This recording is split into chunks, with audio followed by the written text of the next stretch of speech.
Hello বন্ধুরা, এখন আমি অভিরূপ ঘোষ পরিচালিত মৃগয়া বলে সিনেমাটার ট্রেলারের রিয়াকশন দেবো, যেটি 27শে জুন সিনেমা হলে আসছে। তো কেমন হলো ট্রেলার সেটা নিয়ে কথা বলবো।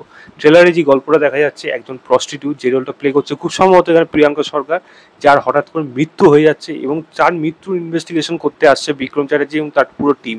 মানে সেখানে ঋত্বিক চক্রবর্তী, অনির্বাণ চক্রবর্তী, মিজওয়ান, তারা আরও তার বাকি এই টিমটার পুরোপুরি আসছে।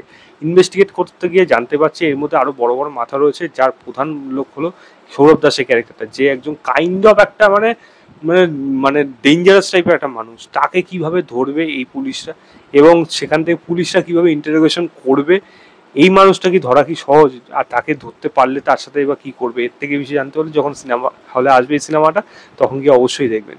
তবে এইটুকু বলে দিতে পারি, এরকম ধরনের সিনেমা কিন্তু বাংলা সিনেমাতে কেউ চেষ্টা করে না, কারণ কমার্শিয়াল সিনেমা এরকম ধরনের মাস মুভি তারা কিন্তু সচরাচর হয় না। দেব বানায়, জিৎ বানায়, বড় স্টার ছাড়া কিন্তু সেরকম মাস মুভি আসে না। অঙ্কুশ মাঝখানে এনেছিল যেটা মির্জা, সেটা একটা মোটামুটি ব্যবসা করলো, কিন্তু বাকি কমার্শিয়াল সিনেমা কিন্তু এরকম মাস মুভি টাইপের কিন্তু সচরাচর হয় না, যেখানে অভিরূপ ঘোষের মতো একজন ডিরেক্টর, ভালো ডিরেক্টর, সেই কাজটাকে নিয়ে আসছে এবং মাস এলিমেন্টকে সে কীরকমভাবে প্রেজেন্ট করে। আপাত দৃষ্টিতে ট্রেলারে দেখে কিন্তু আগেও টিজার যা এসেছিল সেগুলোও ভালো লাগছে, ট্রেলার দেখেও কিন্তু ভালো লাগছে, বিজিএমটা ব্যাপক লাগছে এবং মোমেন্টগুলো কিন্তু বেশ ভালো রকম করা হয়েছে, যেগুলো দেখতে কিন্তু হলে সিটি মারার মতো কিন্তু পড়বে এরকমই মানে অ্যাকশনগুলোকে করা হচ্ছে। শর্ট ফাইট রয়েছে, গান ফাইট রয়েছে, হ্যান্ড টু হ্যান্ড রয়েছে, অনেক কিছুই থাকবে গল্পটার মধ্যে, অ্যাকশন কিন্তু ভরপুর থাকবে। আবার অ্যাট দ্য সেম টাইম এরকমও কিন্তু মকিংও থাকবে, যে যেটা অনির্বাণ চক্রবর্তীকে তার মেয়ে বলছে যে তুমি সিঙ্গাম না, তখন অনির্বাণ চক্রবর্তী বলছে যে বাস্তবে পুলিশরা সিঙ্গামের মতো হয় না, তোর বাবার মতোই হয় এরকম। তো এরকম বেশ মজার কিন্তু মোমেন্টও থাকবে, কারণ মজা কিন্তু থাকবে। ঋত্বিক চক্রবর্তী ক্যারেক্টারটা মানুষটাকে যে কেলাবে, তার জন্য যে লাঠি যে ঢুকাবে তার জন্য জায়গা খুঁজছে কোন জায়গাটা ঠিকঠাক হবে।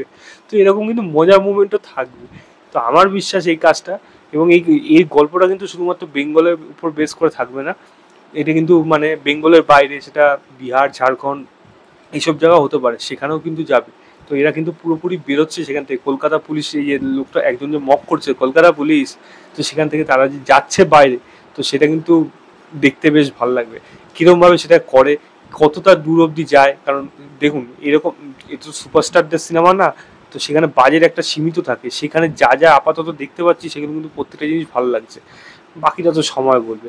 আমার ট্রেলারটা কিন্তু বেশ ভালো লাগলো, আমি লিঙ্কটা দিয়ে রাখছি ডিসক্রিপশনে, আপনারা অবশ্যই গিয়ে চেক করবেন এবং চেক করে জানাবেন আপনাদের কেমন লেগেছে। আমার কাছে কিন্তু এই সিনেমাটা একটা ধামাকা আসতে চলে যায়, এইটুকু আমার মনে হচ্ছে। তো এই ছিল আমার ওভারঅল রিভিউ মৃগয়া বলে সিনেমাটার ট্রেলারে। ভিডিওটা ভালো লাগে লাইক শেয়ার, চ্যানেলটাকে অবশ্যই সাবস্ক্রাইব করে দেবেন। বাই।